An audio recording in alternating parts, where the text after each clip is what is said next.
간절히 소망합니다. 날씨가 많이 더워졌죠. 장마가 이미 시작되었습니다만 또 이번 주간에는 비가 많이 온다고 하니 우리 성도님들 또 무탈하시기를 소망합니다. 구락부라는 얘기 들어보셨나요?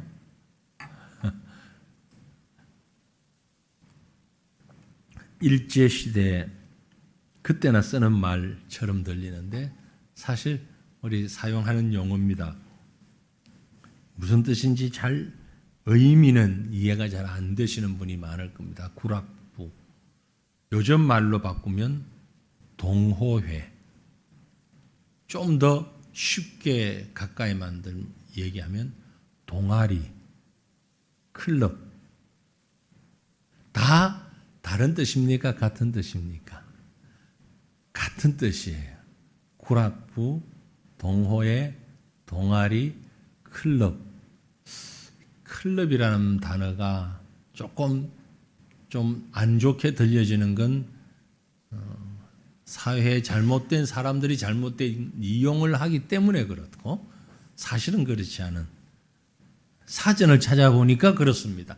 똑같은 뜻입니다. 사전으로. 사전적인 뜻이 뭐냐면은 공통의 관심사나 목표를 가지고 정보를 나누면서 함께 즐기는 사람들의 모임 이렇게 정의되어 있습니다.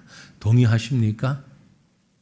동의 안 하셔도 할 수 없어요. 사전에 그렇게 되어 있다니까 제가 얘기해서 동의를 구하는 게 아니고 사전에 되어 있는 말이 공통의 관심사나 목표를 가지고 정보를 나누며 함께 즐기는 사람들의 모임, 그걸 구락부, 동호회, 동아리, 클럽 이렇게 얘기한다라고 되어 있습니다.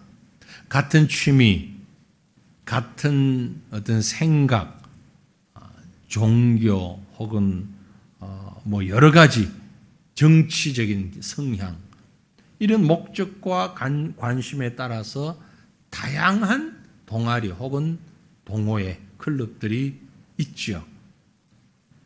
흔히 학교, 지역, 기업 뭐 이런 모임들이 있는데 이제는 이제 오프라인도 있지만 온라인으로 인터넷을 통해서 온라인으로 제가 과천에서 이제 일을 하다 보니까 과천의 여론을 제일 많이 움직이는 게 맘카페더라고요. 맘카페.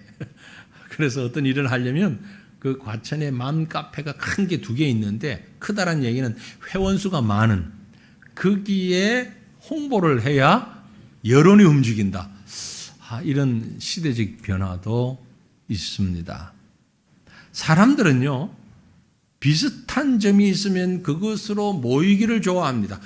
과천에 살고 있기 때문에, 같은 아기들을 가진 부모이기 때문에, 같은 학교를 나왔기 때문에, 같은 프로그램을 좋아하기 때문에, 같은 취미를 가지고 있기 때문에, 이런 여러 가지 이유들로 그런 공통 분모를 가지고 모이죠. 근데 이건 잘못된 게 아닙니다. 사실 사람이 처음 만들어질 때에 그렇게 만들어졌어요. 하나님이 그렇게 만드셨어요. 하나님이 사람을 창조하실 때에 뭐라고 말씀했는가 하니까 성경에 보면 처음에는 사람을 한 사람 만들었잖아요.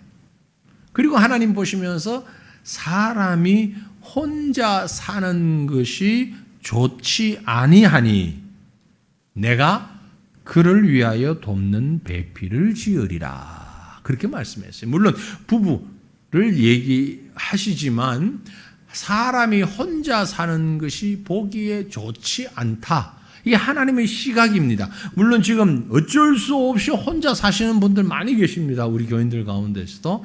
그러나 사실은 혼자 사시는 게 아니잖아요.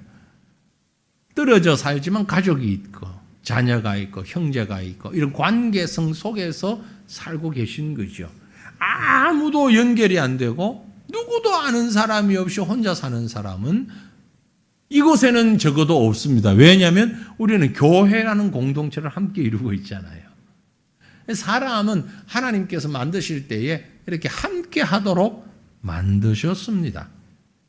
그런데 그 어떤 공통 분모, 그 어떤 것보다도 가장 중요하고 소중하게 우리를 하나로 만드는 연합의 끈이라 그럴까요? 공동체의 이유, 바탕.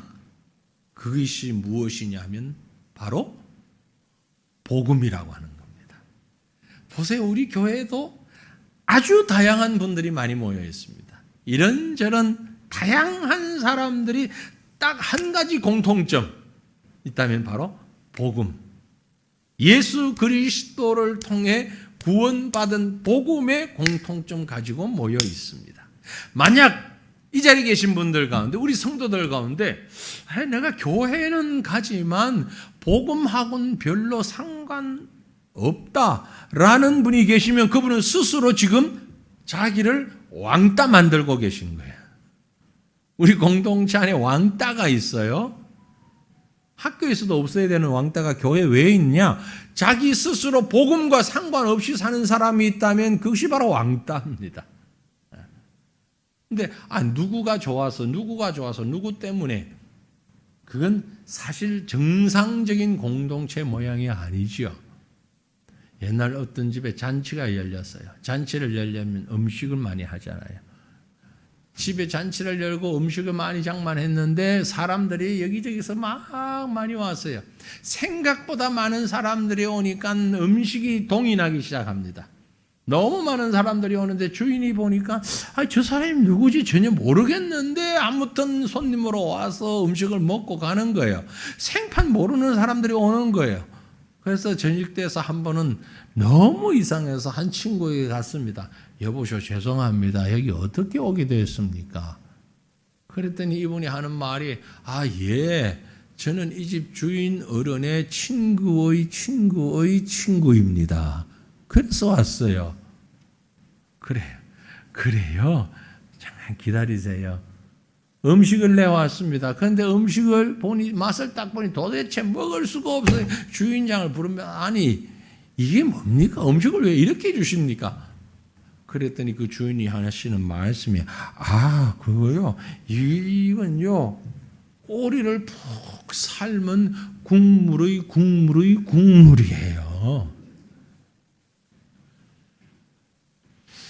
이처럼 우리가 살아가면서 우리 삶 속에 직접적인 연관이 없이 살아가는 사람들 있는데, 적어도 교회에서는 예수 잘 믿는 사람의 친구의 친구가 이 자리에 없기를 바랍니다. 우리 모두 예수님의 직접적 친구가 되시는 줄로 믿습니다.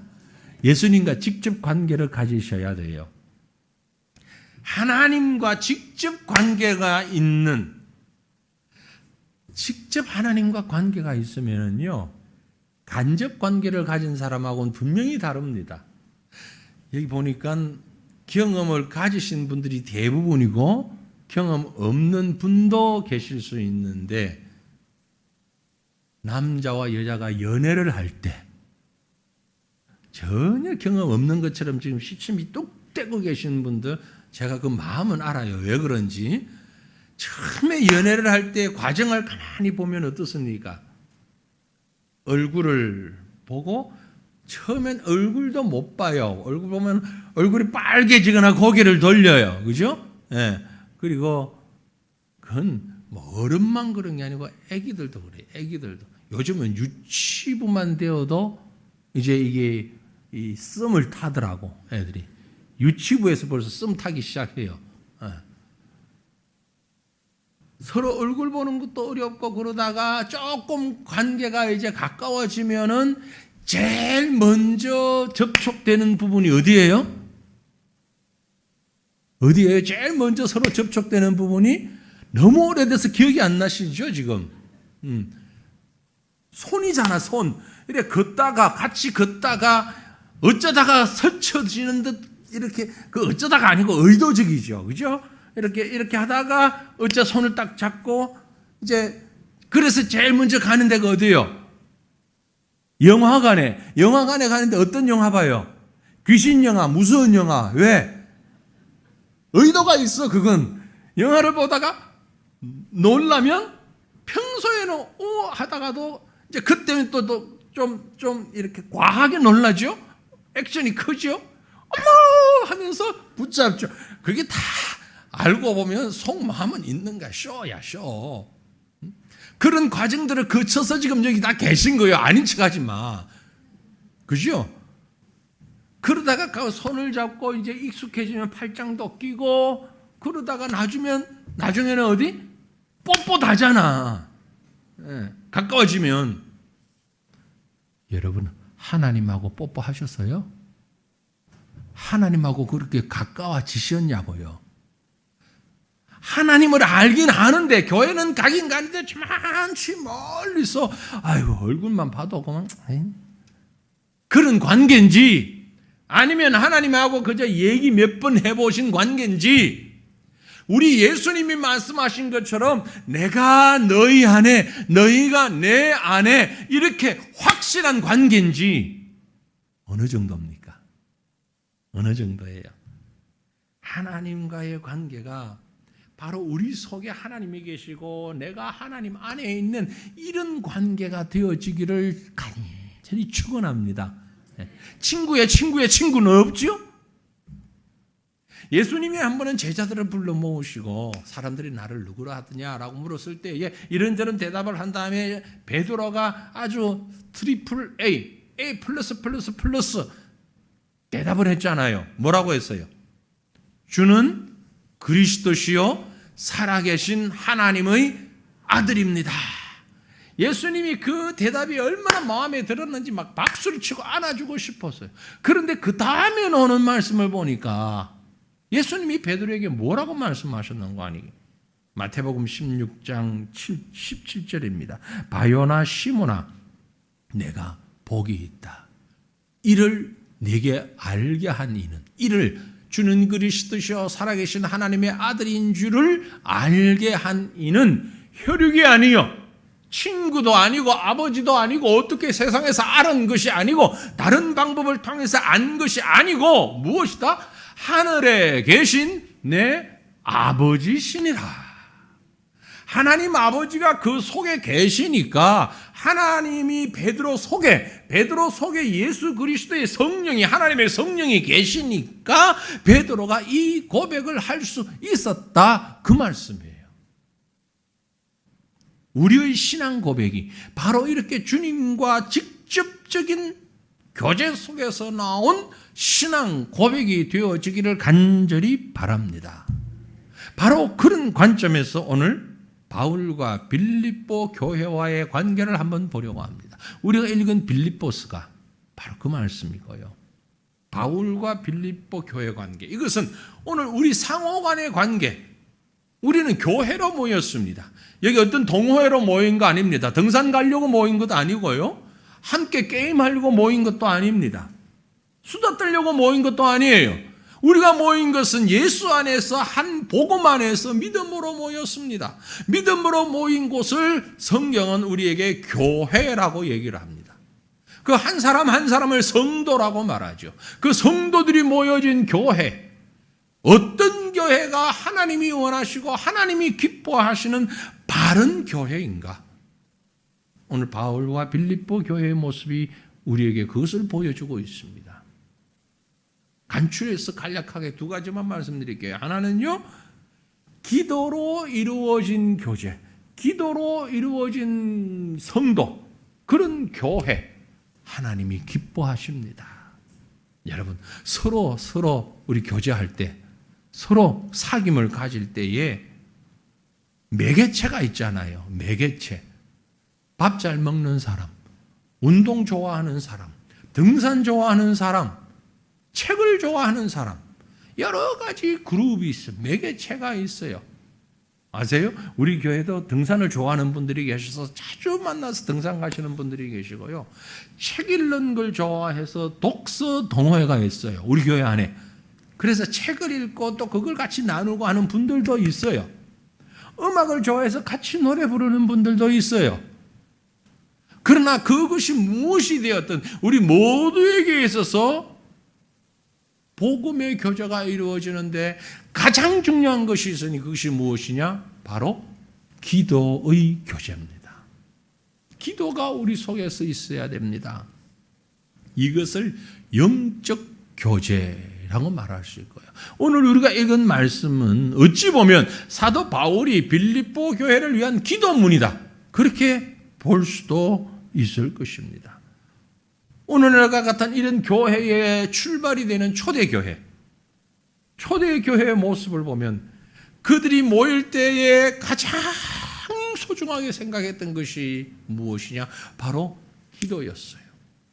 사도행전 2장 42절에 보면 그들이 사도의 가르침을 받아 서로 교제하고 떡을 떼며 오로지 뭐에? 기도에 힘쓰니라. 모여서 먹고 서로 교제하고 그럴 때에 빠지지 아니하는 것이 서로 기도하기를 힘쓰니라. 그래서 사도행전 12장 5절에 가보면 이에 베드로는 옥에 갇혔고 교회는 그를 위하여 간절히 하나님께 기도하더라. 여러분, 서로를 위해서 이렇게 기도하십시오. 옥에 갇히더라도 기도하십시오. 우리 성도들 가운데 옥에 갇힌 분이 안 계시기를 바라지만 혹시 제가 갇히거들랑 여러분 기도하십시오. 갇힐 수도 있어요.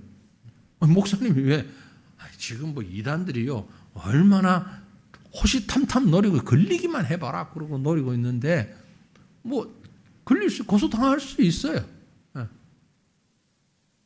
기도하실 거죠? 안 하실 분이 계신가 보네. 세상의 교제 수단은요 변하기 마련이에요. 예를 들어서 만나서 식사를 자주 하는 분들, 또 어떤 취미 활동을, 운동을 자주 하시는 분들, 요즘은 또 좋은 정보를 서로 나누는 분들, 세상적인 방법과 사회 구조와 여러 가지 배경에 따라서 바뀌기 마련입니다. 하지만 성도가 나누는 기도의 교제는 변하지 말아야 합니다. 결코 변해서는 안 됩니다. 왜냐하면 우리는 모두 영적 공동체이기 때문에 그렇습니다.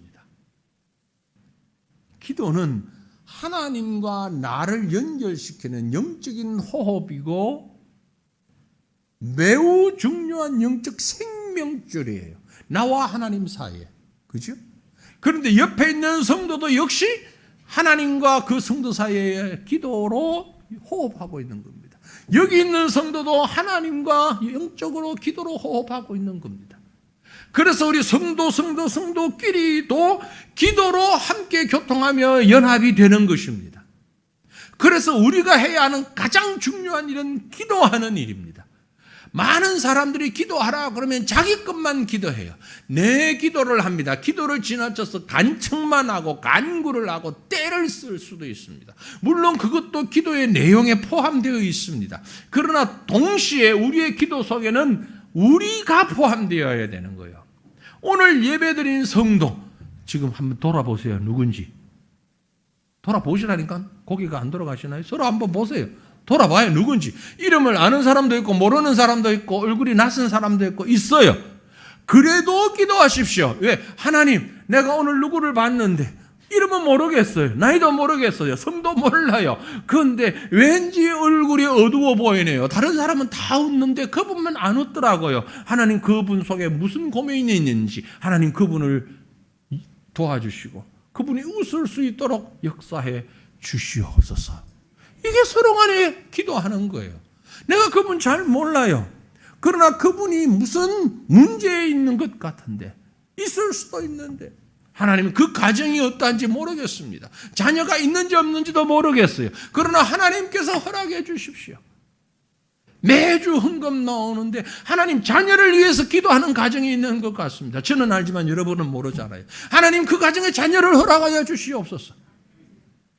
기도할 때에 하나님께서 응답해 주시는 거예요. 그게 우리가 가장 아름다운 성도의 교제예요.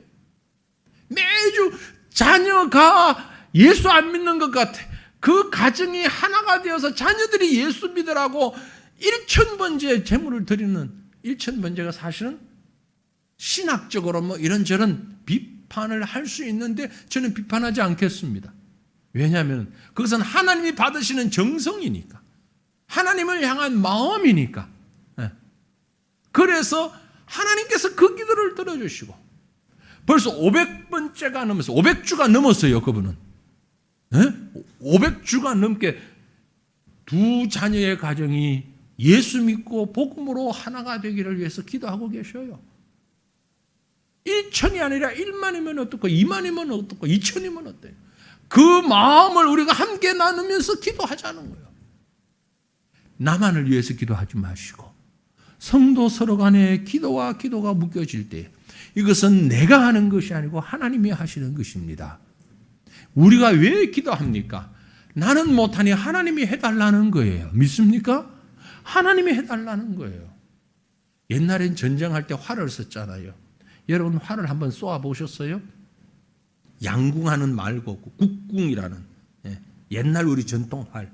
어디 뭐 유원지 같은 데 가면 가끔 있어요. 한번 해보세요. 저도 어디서 했는지 모르지만 한번 해봤는데 잘 안 되더라고요. 그게 힘만 가지고 되는 게 아니에요.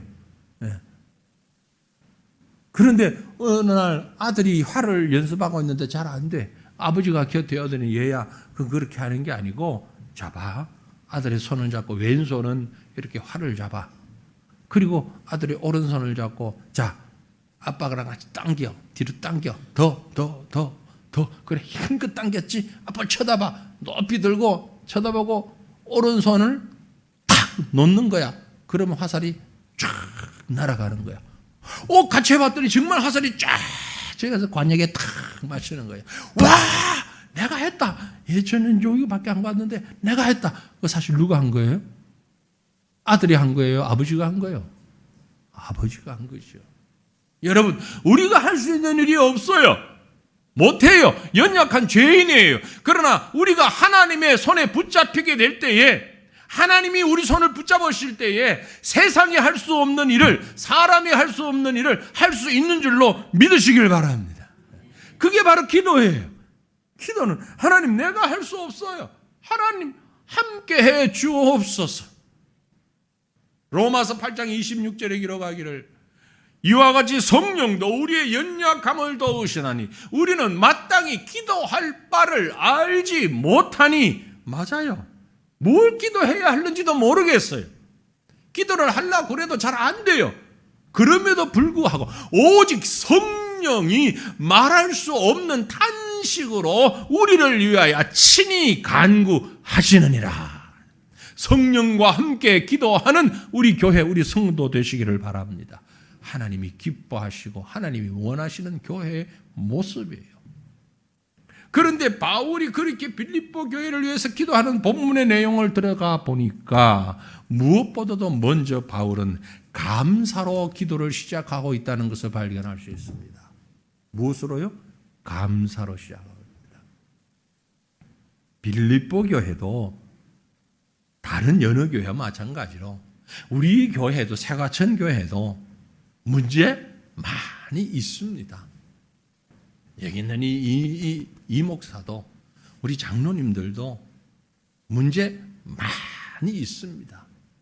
그러나 여러분 바울이 기도할 때 우선적으로 본 것은 뭐냐면 그 문제점들을 본 것이 아니라 감사의 제목을 본 거예요. 감사를 본 거예요. 그래서 모든 기도가 감사로 시작해서 감사로 끝난 거예요.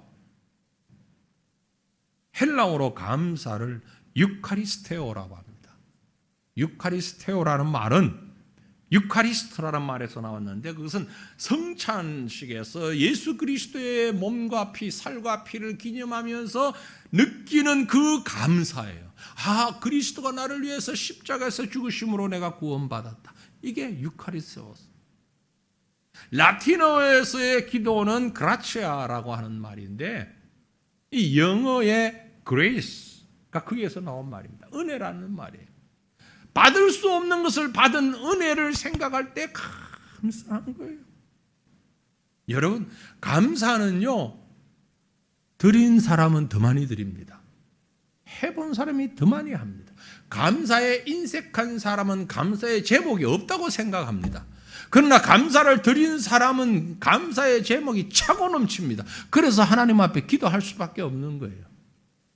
유명한 영국의 설교가이면서 성경 주석가였던 매튜 헬리라는 사람이 있습니다. 지금 우리 신학생들도 저도 매튜 헬리의 주석을 좀 가끔 봅니다. 주석이 있어요. 매튜 헬리 목사님이 한 번은 일을 끝나고 집에 가다가 길을 가다가 강도를 만났어요. 그래서 있는 거 다 틀렸어요. 다 뺏겼어요. 그리고 집에 들어가서는 그날 일기를 쓰면서 이렇게 썼답니다. 하나님 감사하게 해 주십시오.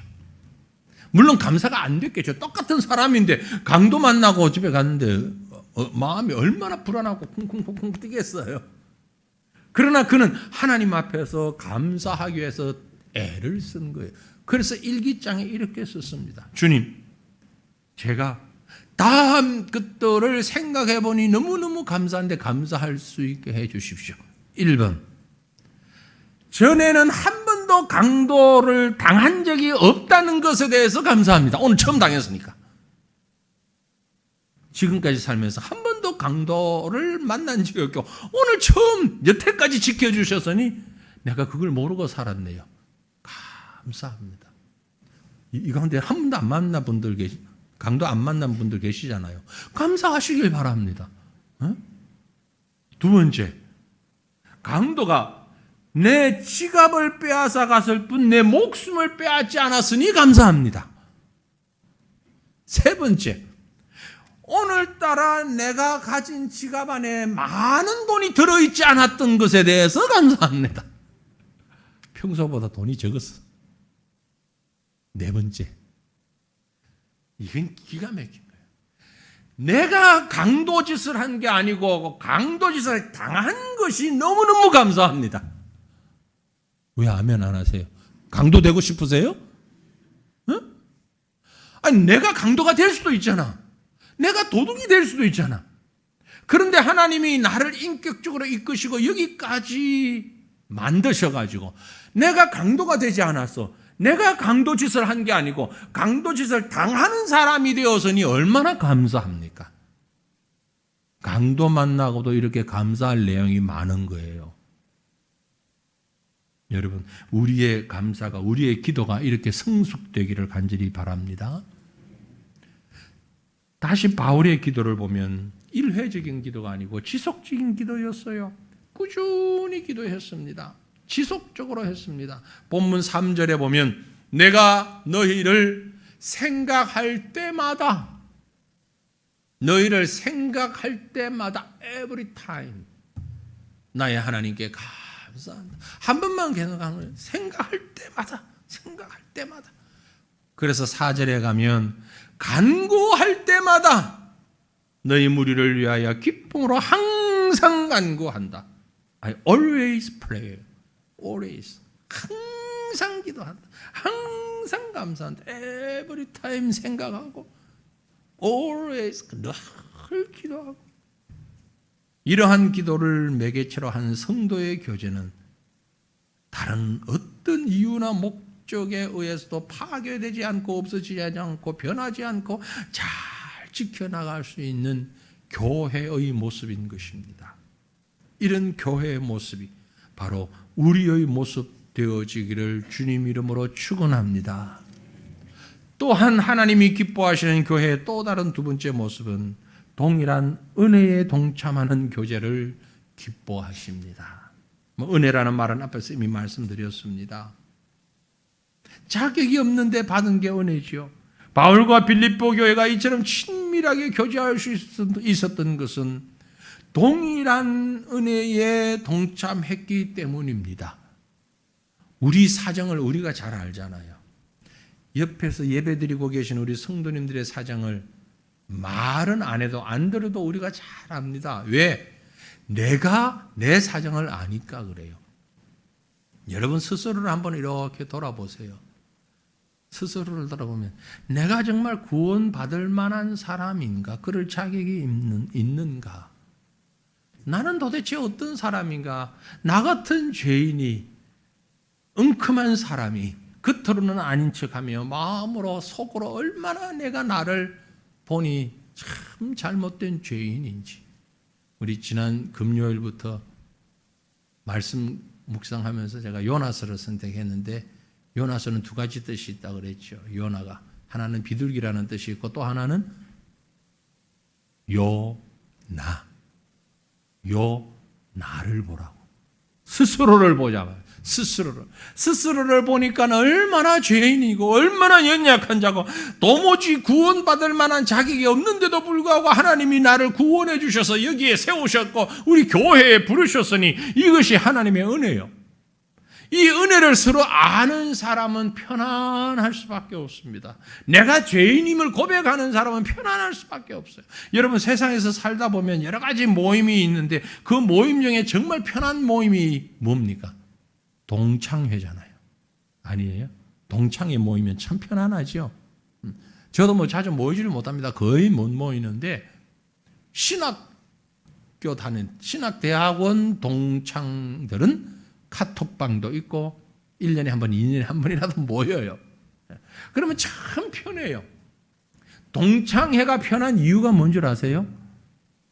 동창들은 옛날에 알던 사람이잖아요. 옛날부터 알던 사람이잖아요. 그러니 나의 모습을 너무나 잘 안다 이 말이에요. 에? 지금 내 모습은 이렇게 이쁜 미인이지만 50년 전에 나는 사실 그렇지 않아서 대대적인 공사를 하고 난 다음에 새로 만들어졌어.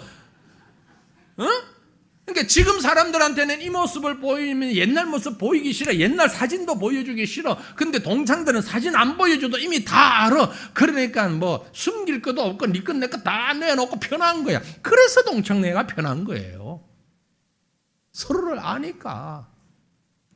교회가 왜 편안하냐? 서로 안단 말이에요. 나도 죄인이고 너도 죄인이고 우리 다 구원받을 수 없는 엉망인 사람들인데 우리 죄를 위해서 예수님이 십자가에서 피 흘려주셔서 그 예수 그리스도를 믿음으로 구원받은 우리 모두는 뭐다?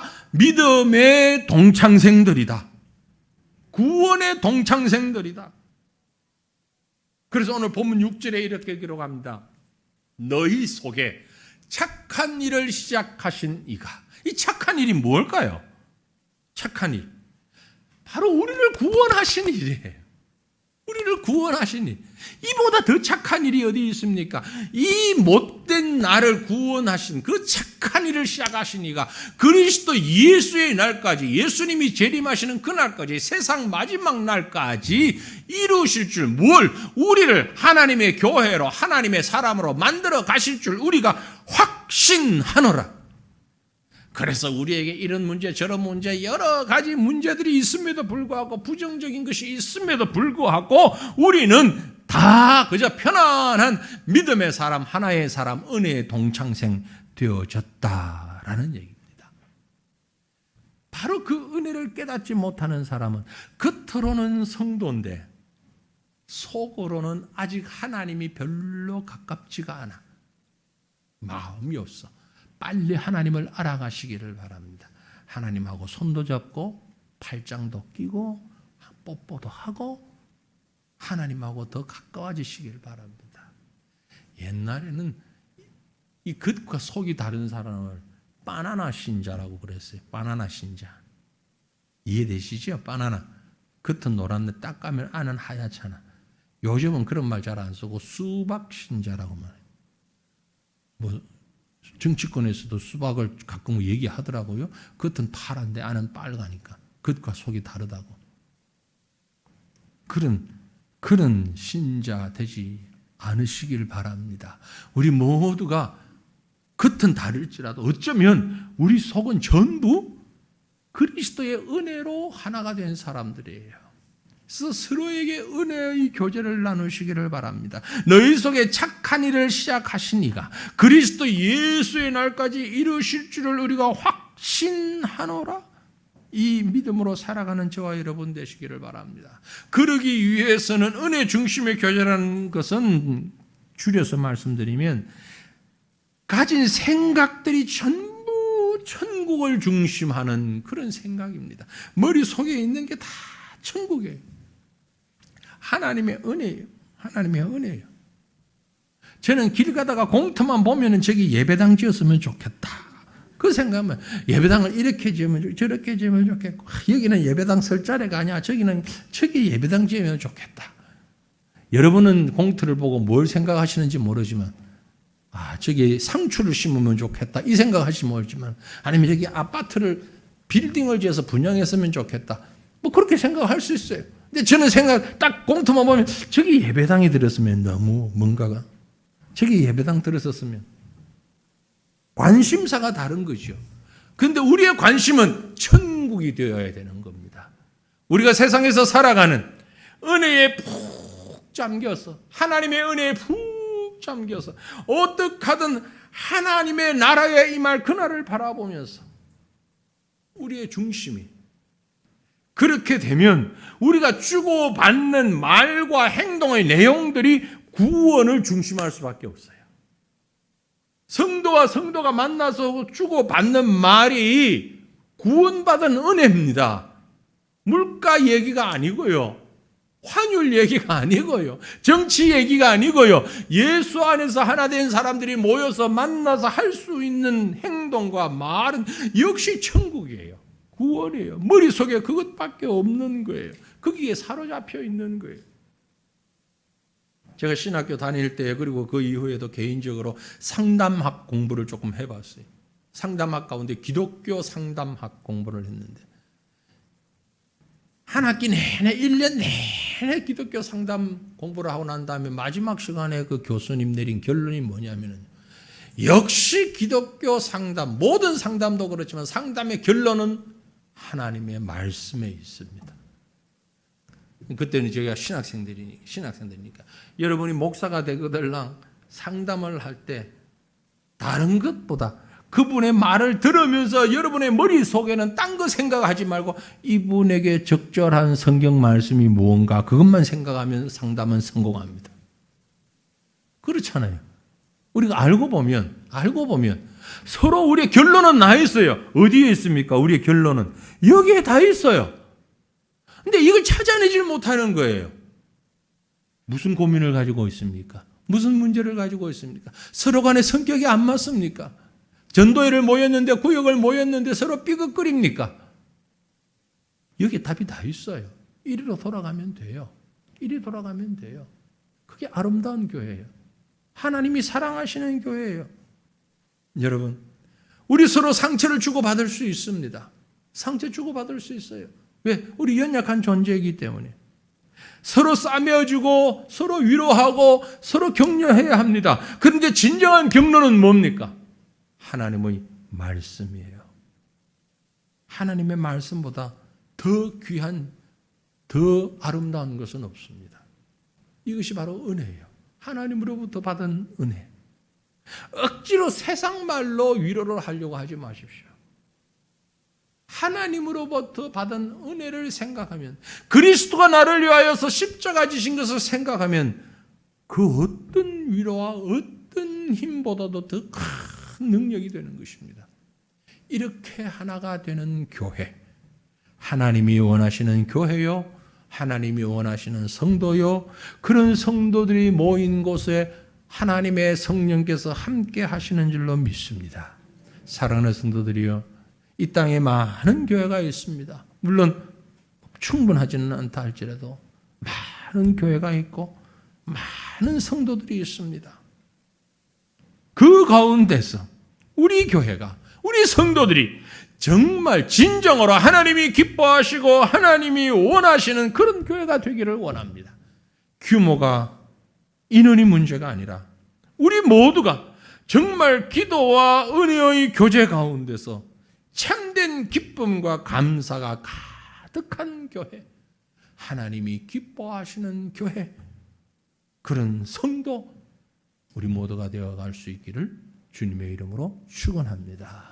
우리 함께 기도하겠습니다. 한 마음으로 한 뜻으로 기도할 때 하나님, 우리를 하나의 교회 되게 해주시고 하나의 공동체 되게, 영적 공동체가 되게 해주시니 감사합니다. 기도와 사랑으로 주의 은혜로 우리가 함께 나눌 수 있는 주의 교회와 주의 성도들이 되게 하옵소서. 간절한 마음으로 통성으로 먼저 하나님 앞에 기도하십시다. 하나님 아버지 감사합니다. 감사합니다. 연약하고 부족하고